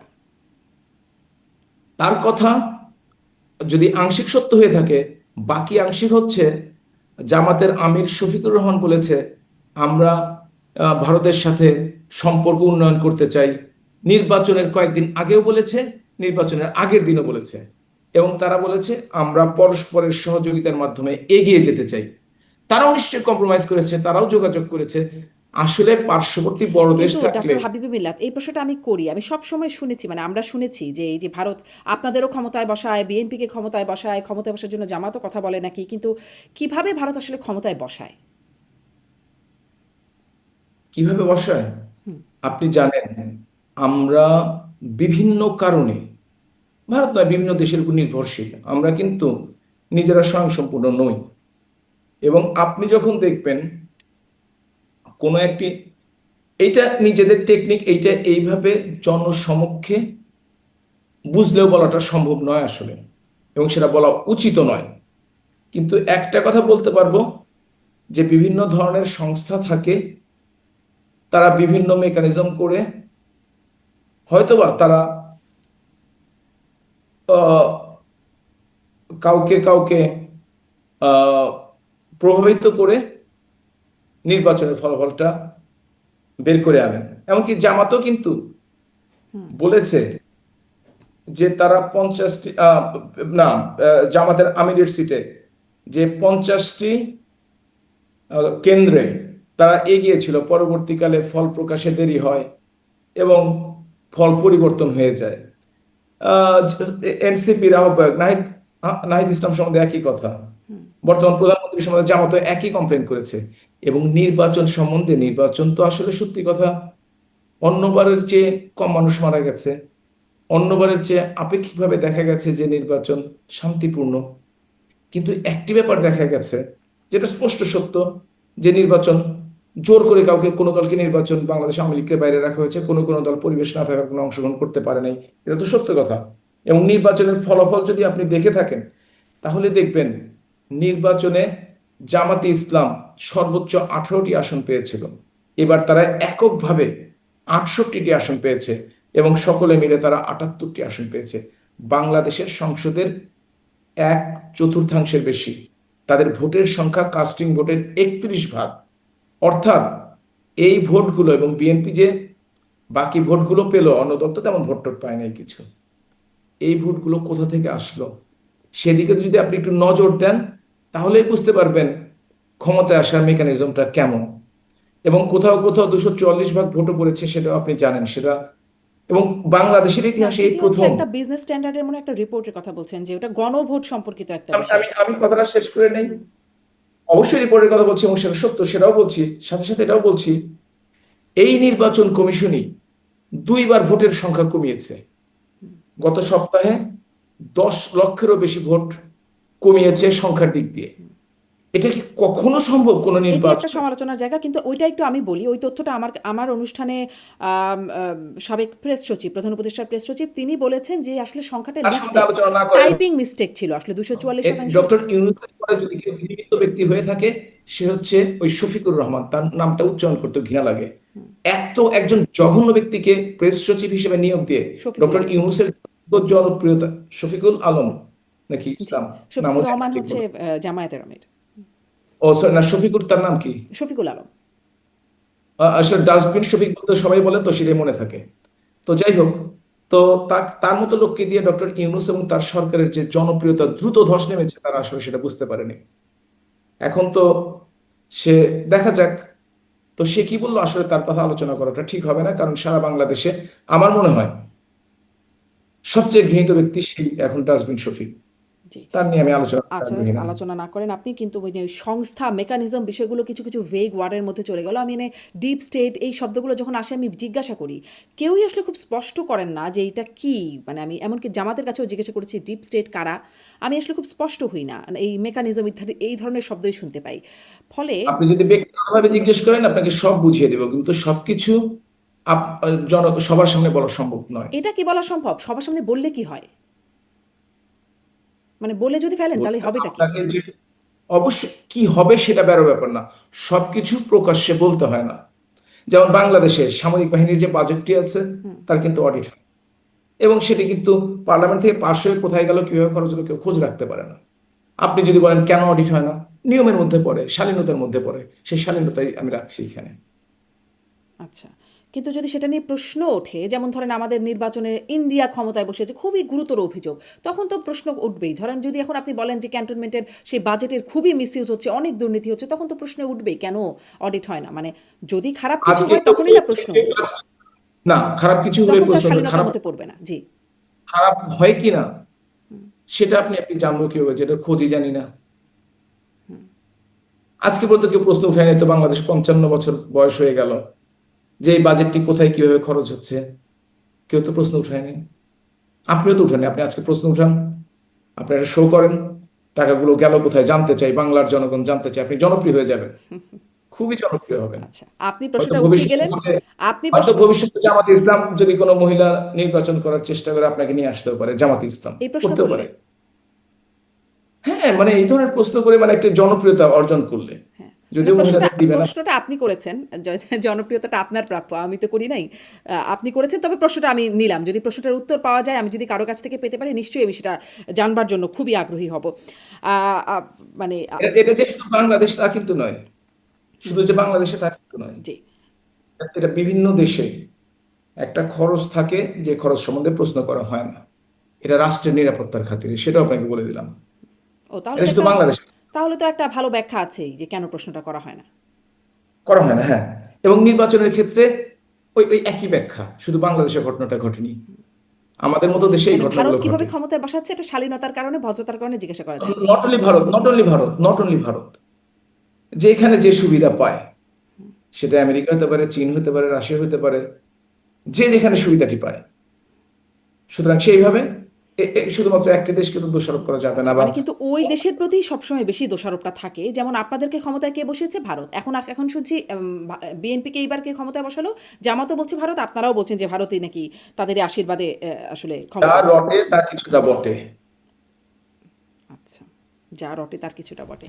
এত কিছু রটলো বাংলাদেশে যে বিশেষ করে আপনাদের বিরুদ্ধে রটনা এত বেশি, আর তার কতটা বটেছে বলে আপনারা স্বীকার করেন, সেই প্রশ্নটা। আচ্ছা, এটা অনেক করা হয়েছে। আপনি আপনি যদি জিজ্ঞেস করেন, আমি যতটুকু বুঝি স্বীকার করবো, আর যতটুকু জানি হয়নি বলবো হয়নি। আচ্ছা, ওই যে আপনি বলছিলেন না যে আমরা আসলে বোকার মতো বিশ্বাস করি অনেক কিছুই, মানে যদি মানে বিশ্বাস করাটা, যে তারেক রহমান আসলে বললেন যে একক সিদ্ধান্তের উপর নির্ভরশীল না, কিন্তু 12 দিন পরে তিনি একক সিদ্ধান্তে চলে আসলেন। আমরা আসলে বোকার মতো বিশ্বাস করলে ভুল একক করব। সিদ্ধান্তে আসেননি, হ্যাঁ। একক সিদ্ধান্তে আসেননি। আচ্ছা, কার সিদ্ধান্তে আসছেন সেটাও আপনি বলবেন। কিন্তু আমরা তো বোকার মতোই বিশ্বাস করি যখন সাবেক প্রধানমন্ত্রী শেখ হাসিনা বলেছেন যে যুক্তরাষ্ট্র চাইলে তিনি ক্ষমতায় থাকতে পারতেন, তিনি যুক্তরাষ্ট্র চায়নি বলেই তাকে ক্ষমতা থেকে সরে যেতে হয়েছে। পরে বলছেন যুক্তরাষ্ট্রের হাত আছে, এরকম কোনো বিষয়ের কোনো প্রমাণ নাই। মানে আমরা তো আসলে বোকার মতো বিশ্বাস করা ছাড়া আর কী বা করব? এই ধরনের কথাকে চ্যালেঞ্জ করার উপায় কি? আপনাকে খোঁজ নিতে হবে। আপনি দেখেন না, আজকাল তো এই ইন্টারনেটের যুগে কোনো কিছুই গোপন থাকে না। হয়তো দু এক বছর এদিক সেদিক গোপন থাকে, তারপর কিন্তু প্রকাশিত হয়ে যায় কয়েক বছর পরে সবকিছুই। স্বাধীনতা যুদ্ধের সময় কি হয়েছে আমরা কিন্তু সবই প্রায় জানি এখন। তেমনি ভাবে এই পরিবর্তনটি কিভাবে হলো, কিসের জন্য এই কথাগুলো বলতে হলো, সেগুলো অবশ্যই আমরা জানতে পারবো। এবং যদি আমরা বেঁচে থাকি, তাহলে অবশ্যই আমাদের জীবনকালে জানতে জি। পারবো। এর মধ্যে যে কোনো একটা কথা নিশ্চয়ই সত্য, দুটো কথা নিশ্চয়ই সত্য হতে পারে না। বাস্তবতা খুবই কঠিন, এটা মনে রাখতে হবে। আচ্ছা, মানে কঠিন বাস্তবতায় অসত্যটাও অনেক সময় অ্যাকসেপ্টেবল নাকি? আমি আমি অসত্যর কথা বলিনি, আমি বলেছি বাস্তবতার কথা। আচ্ছা, আপনার সেই ব্যাখ্যাটা একটু শুনি। তারেক রহমান আসলে একক সিদ্ধান্তে না, তাহলে কার সিদ্ধান্তে আসলেন বলে আপনার জানা? আমার মনে হয় আপনি তাকে জিজ্ঞেস করেন, কারণ জি। উনি সবচেয়ে ভালো জানেন। আর বাকি যারা আছেন, আপনি ধর কি আমরা কিছু গেস্ট, জানেন? মানে মনে হলো আপনি যেন কিছু জানেন, তাই জিজ্ঞাসা করলাম আপনাকে। আমরা শুনেছি, শোনা কথা সবাইকে বলতে হয় না। আচ্ছা, ঠিক আছে। ওকে, শোনা কথায় আবারও সেই পুরনো আলোচনা, শোনা কথা। এটা নিয়ে আপনার সাথে আগেও কথা হয়েছে যে শোনা কথায় কান দিব না দিব না। আ আপনারা এই যে নির্বাচন নিয়ে বলছেন, নির্বাচন নিয়ে প্রশ্ন তুলছেন, আপনারা দল থেকে তো করছেনই। আপনাদের নেত্রী শেখ হাসিনা তিনিও বলছেন যে এটি আসলে আপনাদের বিরুদ্ধে যে অভিযোগ করা হয় রাতের ভোট, এটা আসলে সন্ধ্যা থেকেই এই ভোটটা শুরু হয়ে গেছে। কিন্তু আমি আসলে এই প্রশ্নটা করতে চাই আপনাকে যে এই যে অভিযোগ নির্বাচন নিয়ে, সেটি করে আপনাদের খুব লাভ হচ্ছে কি, বা আপনারা আসলে কেন করছেন? এটি একটা যৌক্তিক অভিযোগ হতে পারে যেটা ইনক্লুসিভ হয় নাই, বা আপনাদেরকে বাদ রেখে, বা আওয়ামী লীগের মতো একটা দলকে বাদ রেখে নির্বাচন করা হয়েছে। কিন্তু এই ভোটটার মধ্যে সুষ্ঠু হলো কি হলো না, এটা নিয়ে আপনারা আসলে কথা বলে লাভ কি? এমন কি যে যদি ভালো ভোট হতো তাহলে ফলাফলটা ভিন্ন হতো?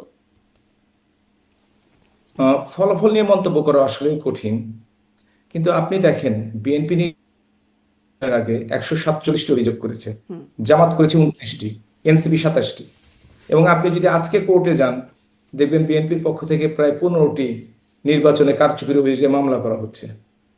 আপনি যদি দেখে থাকেন, জামাতের পক্ষ থেকে 32টি জমা পড়েছে, 8টি না 9টি মামলা ইতিমধ্যে রুজু হয়েছে যে নির্বাচনে কারচুপি হয়েছে। এখন যদি 300-র মধ্যে 50টি এরকম হয়ে থাকে, তাহলে আপনাকে বুঝতে হবে অবশ্যই এর মধ্যে কোনো ঘটনা ছিল। এবং আপনি এরকম দেখুন, ঘটনা ছাড়া কোনো নির্বাচন বাংলাদেশে ঘটেছে? মানে ধরেন না, এটা আমি গতদিনও প্রশ্ন করছিলাম যে সূক্ষ্ম কারচুপি, স্থূল কারচুপি, পুকুর চুরি, সাগর চুরি এগুলো আমরা সবসময় প্রত্যেকটা নির্বাচনে শুনেছি। এর ব্যতিক্রম কি কখনো হয়েছে? যেটা আমি জানি না। আপনার আপনার কথা ধরেই ধরি, যদি এর কোনো ব্যতিক্রমী না হবে 2026-এর নির্বাচন, তাহলে আওয়ামী লীগকে দেশ ছাড়তে হলো কেন? আওয়ামী লীগ তো এর চেয়ে খারাপ কিছু করেনি। এর চেয়ে খারাপ কিছু করে না। আওয়ামী লীগ তো আপ- নির্বাচনই করে নাই বলে। আওয়ামী লীগরা তো মানে আর কেউ কে ছিলই না। বলেছে? তখন তো নির্বাচন কি? না, আপনি আবার ভুল বললেন। গণতান্ত্রিক দেশে প্রত্যেকটা ব্যক্তি, আপনি আমার ভোট দেওয়ার অধিকার আছে, এবং ভোট না দিতেও দিতে পারি, সেটা আমার অধিকার আছে, সেটা আমার গণতান্ত্রিক অধিকার। তেমনি ভাবে প্রত্যেকটি রাজনৈতিক দলের ভোটে অংশগ্রহণ করার অধিকার আছে। আবার যদি কেউ না নির্বাচনে অংশগ্রহণ করতে চায়, সেটাও অধিকার আছে। কিন্তু অন্যায় হলো সেটি, যেটি গণতন্ত্রের পার্ট নয়, কাউকে জোর করে অন্যায়ভাবে নির্বাচনের বাইরে রাখা, যেটি 2026-এ নির্বাচন হয়েছে। জি, সেটি তো বটেই। জোর করে যদি বাইরে রাখা সেটা সমালোচনা করতে পারেন। কিন্তু 14, 18 এবং 24কে আপনারা কিভাবে জায়েজ করবেন? যেখানে 14 তে তো আমি তো বলি নাই যে এটা নির্ভুল নির্বাচন হয়েছে। আপনি যে প্রশ্নটি করেছিলেন যে আপনার নির্বাচনে বাইরে রেখেছেন, না, নির্বাচনে কাউকে বাইরে রাখা হয়নি। নির্বাচনে কেউ অংশগ্রহণ করে নাই। আর এবার জোর করে বাইরে রাখা হয়েছে, এটাই না হচ্ছে বড় করার কথা। পেছনেও যে কারণটা বলা হয় সেটি খুব অযৌক্তিক কি? যে আসলে ৬টার মতো থাকতেও পারে, আসন পায়। থাকতেও পারে, থাকতেও পারে, কিন্তু যুদ্ধে অংশগ্রহণ না করে যুদ্ধে সমালোচনা করা কি সঠিক? অংশগ্রহণ তো তারা করেছে, 18 সালে করেছে। ন্যাড়া আর কয়বার বের তলায় যাবে? 18 সালে তো তারা পার্লামেন্টেও গেছে। গেছে তো, 6টা মাত্র সিট পেয়েছে। 6টা মাত্র সিট পেয়েছে। একজন মির্জা ফখরুল ইসলাম আলমগীর শপথ নেননি, আর একটা সিট বাড়তো। আচ্ছা, 7টা। পেয়েছে। তারা তো 6টা সিট নিয়ে অনেক অনেক অনেক দূরে এগিয়ে গিয়েছিল। বিশেষ করে রুমিন ফারহানা তো সংসদকে বেশ কাঁপিয়ে না, তারা রাখছে। এগিয়ে গিয়েছিল সেটা তো প্রশ্ন না। প্রশ্ন হচ্ছে মানে এই কটা মাত্র সিট কেন অর্থাৎ পান? অর্থাৎ অর্থাৎ আমি আপনার শুনেছি কথা আপনাদের হচ্ছে সাথে যে, বিভিন্ন সময় অর্থাৎ আলোচনায় বা ভারতীয় সাংবাদিকদের সাথে আলোচনায় তিনি বলেছেন, যেমন ভারতের প্রেস ক্লাবের সভাপতি গৌতম লাহিড়ী তিনি বলেছেন তিনি নাকি শেখ আমি তার হাসিনার সাথে আমি তার সম্বন্ধে কোনো আলোচনা করতে চাই না। আমি তার সম্বন্ধে কোনো আলোচনা করতে চাই না। তিনি এই প্রেস ক্লাবের সভাপতি হতে পারেন, কিন্তু তিনি নিজের মন গড়া তথ্য দিয়ে জনগণকে বিভ্রান্ত করেন। এর প্রমাণ আমরা গত 3, 4, 5 মাস ধরে পাচ্ছি। সুতরাং তিনিও কারো এজেন্ট হিসেবে কাজ করছেন কিনা, সেটা আমাদের বিবেচনা করে দিতে হবে। আচ্ছা, তাহলে আসলে আপনি দেখেছেন না, আমি একটা উদাহরণ দিই। জানুয়ারিতে 6 তারিখ সম্ভবত মাননীয় প্রধানমন্ত্রীর সাংবাদিক সম্মেলন হবে, এমন কোনো কথা বাংলাদেশ আওয়ামী লীগ কিংবা দলের পক্ষ থেকে বলা হয়নি। উনি বলে দিলেন জননেত্রী শেখ হাসিনা নিজে উপস্থিত হয়ে সাংবাদিক সম্মেলন করবেন। এই ধরনের কোনো ঘটনা ঘটেনি। যিনি অর্গানাইজ করছিলেন তার সাথে আমার কথা হয়েছে, যেহেতু আমি একজন পার্টিসিপেন্ট ছিলাম, আমিও সাংবাদিক সম্মেলনে অংশগ্রহণ করেছি। তাকে বলা হয়েছিল যে তিনি ভিডিও বার্তা দিবেন। এই ভিডিও বার্তাকে ওই যে চিলে কান নিয়ে গেছে, বা এই কাকের বাচ্চা হয়েছে, কুকিরের বাচ্চা হয়েছে, গল্পটি আছে না, উনি সেই গল্পটিকে লম্বা করতে করতে জননেত্রী শেখ হাসিনাকে প্রেস ক্লাবে নিয়ে আসছেন এবং এটা বিভ্রান্তির সৃষ্টি করেছেন। এটি আচ্ছা, করা তার ঠিক হয় আচ্ছা, কিন্তু তিনি নিজে কোনো ভিডিও বার্তাটাও কেন দিলেন না? বাড়ানোর জন্য, ভিউ বাড়ানোর জন্য। অনেকে বলে না ভিউ ব্যবসায়ী আমরা, ভিউ বাড়ানোর জন্য বিতর্কিত কথাবার্তা বলে নিজের ইনকাম বাড়ানোর চেষ্টা অনেকে, আমি যে ওনার কথা বলছি সেটা না, কিন্তু অনেকেই চেষ্টা করেন। তা আমার মাঝে মাঝে মনে হয় যে অনেকেই চেষ্টা করে যাচ্ছেন এইটা। আচ্ছা, সুতরাং এই কিন্তু কিন্তু ওই তাহলে গুজবের প্রশ্নটা, কারণে তিনি যে নিজে ভিডিও বার্তা দেবেন, ভিডিও বার্তা কেন দিলেন না? মানে তিনি কোথাও প্রকাশ্যে বা তার চেহারাটা কেউ দেখছে না কেন? ভিডিও দেখাচ্ছেন বার্তা না? তো তিনি, ভিডিও মানে সরি ভিডিও, আমার উচ্চারণ করতে ভুল হয়ে গেছে, অডিও বার্তার কথা বলা হয়েছে, ভিডিও বলা হয়, আচ্ছা, আমি আচ্ছা। আমি ভুল করেছি। ভিডিও শব্দ চলে এসেছে আসলে। আচ্ছা, তো এটা কেন, মানে তিনি কেন আসলে প্রকাশ্যে আসছেন না? আমি এছাড়াও মানে কাউকে কাউকে জিজ্ঞাসা করেছি, কিন্তু মানে এটা একটু জানতে চাই সত্যি যে কেন তিনি কিন্তু সামনে আসছেন। অনেক ইন্টারভিউ দিয়েছেন। হ্যাঁ, আপনি একটা ইন্টারভিউ নিলেন, আমি তাহলে সুযোগ যা পেলে, আপনি যদি সুযোগ করে দিতে পারেন আমি অবশ্যই তার ইন্টারভিউ নেব। অবশ্যই তার ইন্টারভিউ নেব যদি আপনি। আমরা চেষ্টা করতে আচ্ছা, থাকি। চেষ্টা করতে থাকেন, নিশ্চয়ই সেই সুযোগটা পেলে নিব। কিন্তু এটা আমি, অনেক ইন্টারভিউ দিয়েছেন, কোথাওই তিনি প্রকাশ্যে আসেন নাই। এটাই আমার প্রশ্ন, তিনি প্রকাশ্যে আসেন না কেন? মানে প্রকাশ্যে তিনি আসেন না কোন অর্থে? মানে তার ওনার চেহারাটা আমরা দেখিনি, 5ই আগস্টের পরে আর তার চেহারা দেখিনি। ওনাকে দেখা যায় না কেন? হ্যাঁ, দেখা যায় না কেন এক্স্যাক্টলি? উনি যদি দেখাতে না চান এই মুহূর্তে, উনি যদি সময়ের অপেক্ষায় থাকেন, ওনার যদি স্ট্র্যাটেজি ওইটা হয়ে থাকে, তাহলে তো আমরা মনে করবো যে এই স্ট্র্যাটেজি নিয়ে উনি হয়তো চেষ্টা করছেন। ওনার স্ট্র্যাটেজি, আমরা এবার কোনো কথা বলতে পারবো না, তো এক একজনের স্ট্র্যাটেজি এক এক রকম। আচ্ছা, যেমন ধরেন এটা নিয়েও সম্ভবত আপনার সাথে কথা হয়েছিল। সজীব অজয় জয়ের সেই সাক্ষাৎকার আল জাজিরাকে দেয়া। তিনি বলছিলেন যে তার মা বৃদ্ধ হয়ে গেছেন। তিনি কি আসলে বৃদ্ধ, অসুস্থ এরকম একটা অবস্থায় কি তিনি আছেন? আপনারা হয়তো খোঁজ পাবার চেষ্টা করেন বা খোঁজ রাখেন।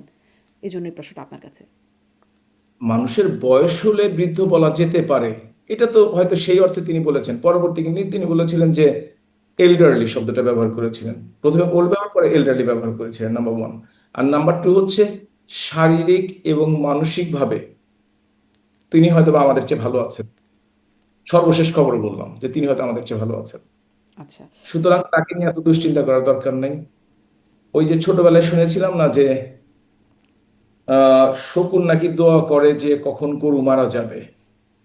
তো আমাদের ওই বিরোধী দলের অবস্থা হয়েছে, ওনার শারীরিক অবস্থা কতটুকু খারাপ একটু খোঁজ খবর নে না, দেখি কি হয়। হুম, একটু দেখ না যে শরীর কত খারাপ, হুম। কিভাবে থাকবে, কথা বলতে পারে কিনা, বুদ্ধি আছে কিনা। তারা চিন্তা করে আর কি। কারণ তার মতো নেতা বাংলাদেশে স্বাধীনতা পরবর্তী বঙ্গবন্ধুর পর আর আসেনি, এ কথা স্বীকার করতেই হবে। তার মতো উন্নয়ন বাংলাদেশে কেউ করতে পারে তার না। পরবর্তী তার মতো আপনাদের কে? মানে আল্টিমেটলি তার ৭৮ বছর বয়স হয়েছে। তার পরবর্তী নেতা কি আপনাদের সে নিয়ে কোনো আলোচনা দলের মধ্যে? অবশ্যই আলোচনা আছে। বাংলাদেশ আওয়ামী লীগের নেতা নির্বাচিত হবে বাংলাদেশ আওয়ামী লীগের কাউন্সিলে কাউন্সিলরদের ভোটে। এটা সবসময় হয়ে আসছে। বাংলাদেশ আওয়ামী লীগ ৭৬ বছরের পরিণত একটি দল, যতবার সম্মেলন করেছে প্রায় ৩ বছর পর পর, বিভিন্ন বিপর্যয়ের মধ্যে। বিএনপির জন্ম হয়েছে ৭৯ সনের দিকে, মাত্র ৬ বার সম্মেলন করেছে। অন্যদের কথা বাদই দিলাম, একমাত্র দল যারা সম্মেলনের মধ্যে নেতা নির্বাচন কিন্তু করে। শীর্ষ নেতা কে হবে এ সম্মেলন হলেও আমরা জানি, না হলেও আমরা জানি। মানে এটার কোনো ব্যত্যয় থাকে না আসলে। এটা তো জনপ্রিয়তা, ভ্যালু তো থাকবে। এটা তো বরঞ্চ আপনাকে উল্টা বলি, এটা তো বেশি ভ্যালু, কারণ তার সমকক্ষ কেউ নেই, এই জন্য তিনি হবেন। তাহলে এবং এটাই তো হওয়া তারপরে কে? তাই না? তারপরে কে? তার রকমের কেউ যদি না থেকে থাকে আপনাদেরকে সজীব অজয় জয় তিনি দায়িত্ব নিতে আগ্রহ প্রকাশ করেছিলেন। সেটিও গণমাধ্যমে, আন্তর্জাতিক গণমাধ্যমে। আপনাদের পরবর্তী নেতা কি সজীব অজয় জয়? কারো ব্যক্তিগত ব্যাপারে মতামত দেওয়া আমার পক্ষে কঠিন, তবে আমি কথা বলেছি সজীব ওয়াজেদ জয়ও কিন্তু বলেছে, এবং নেত্রী নিজেও বলেছেন কাউন্সিলই নির্ধারণ করবে পরবর্তী নেতা কে হবেন, এবং গণতন্ত্রে বিশ্বাস করলে এটাই করা উচিত। জি। আম আমি একটু পরের প্রশ্নে যাই যে আপনারা এই যে মানে মাঝে, মাঝে শুনি শেখ হাসিনাকেই তিনিই কথা বলেন। তার কথা আওয়ামী লীগের অফিসিয়াল যে ফেসবুক পেজ আছে সেখানে প্রচারিত হয়। আপনাদের আসলে সংসদে দেখা যাচ্ছে না কারণ আপনারা নির্বাচনে যেতে পারেন নাই। সংসদে নাই, আপনাদেরকে বাংলাদেশের যেতে দেওয়া মেইনস্ট্রিম। হয় না এটা বলেন। আচ্ছা, হ্যাঁ, যেতে দেওয়া হয় নাই ফলে আপনারা নাই সংসদে। আ গণমাধ্যমে সেখানেও আপনাদের যেতে দেওয়া হয় না ফলে আপনারা নাই। নাকি আসলে আপনারা যান না সেটাও বলতে পারেন। না সেখানেও না, নাই। আমাকে যদি কোনো গণমাধ্যম ডাকে বাংলাদেশের, আমি এই ১ ঘন্টা পরে ডাকলেও যাবো, কিন্তু আচ্ছা, ডাকে না। আচ্ছা। গণমাধ্যম তো স্বাধীন, হুম। এই জন্য ডাকতে সাহস পায় না। জি। জি মানে বলুন।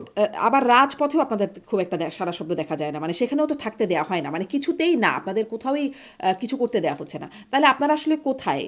এবং দেখি যে আমি যদি বলি আওয়ামী লীগের সেই অফিসিয়াল ফেসবুক যেখানে মাঝে, মাঝে আপনাদের মানে সাবেক প্রধানমন্ত্রী আপনাদের আওয়ামী লীগ নেত্রী শেখ হাসিনা কথা বলেন বা নেতারা টুকটাক কথা বলেন।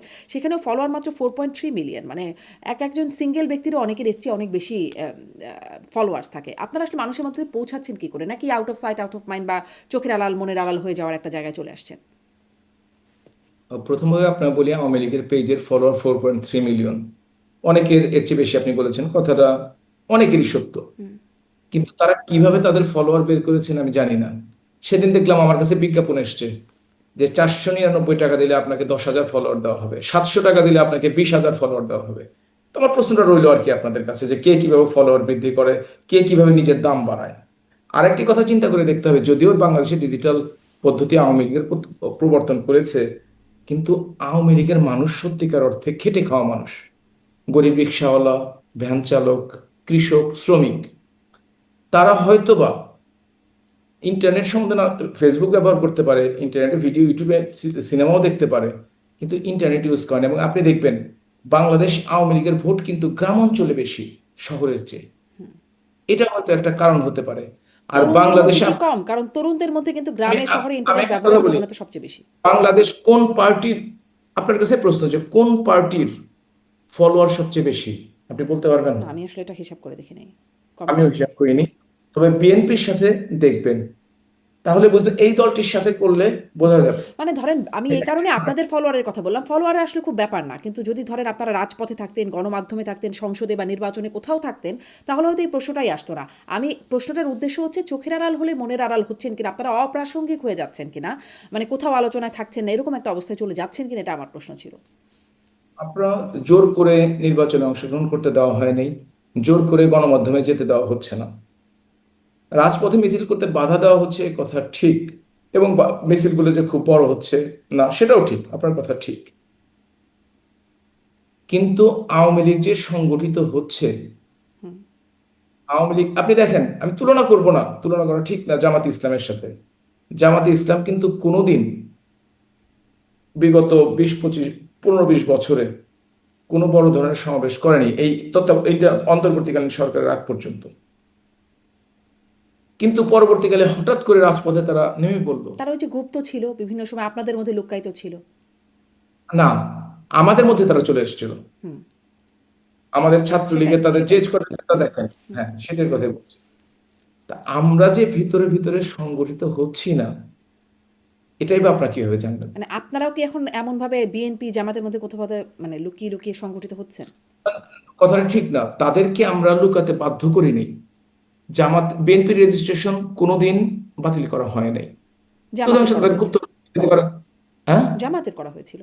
শেষ মুহূর্তে, শেষ মুহূর্তে একদম 24 সনে, শেষ মুহূর্তে 23 সনের শেষের দিকে। না, জামাতের মানে নিবন্ধন তো আগেই বাতিল হয়েছিল। নিবন্ধন বাতিল এক কথা, নিবন্ধন বাতিলের পরও জামাত ইলেকশন করেছে, ধানের শীষ প্রতীকে। জামাত সংসদ হয়ে গেছে, জামাত দাঁড়িপাল্লা প্রতীকে করতে পারে নাই। হয়েছে, সুতরাং জামাত রাজনীতি করেছে। নিবন্ধন কিন্তু বাতিল হয়েছে অল্প কয়েকদিন আগে। কিন্তু আওয়ামী লীগকে গত মে মাসে, 2024 সনের মে মাসে, 25 সনের মে মাসে, তাদেরকে তো রাজনীতি করার সুযোগ দেওয়া হচ্ছে না।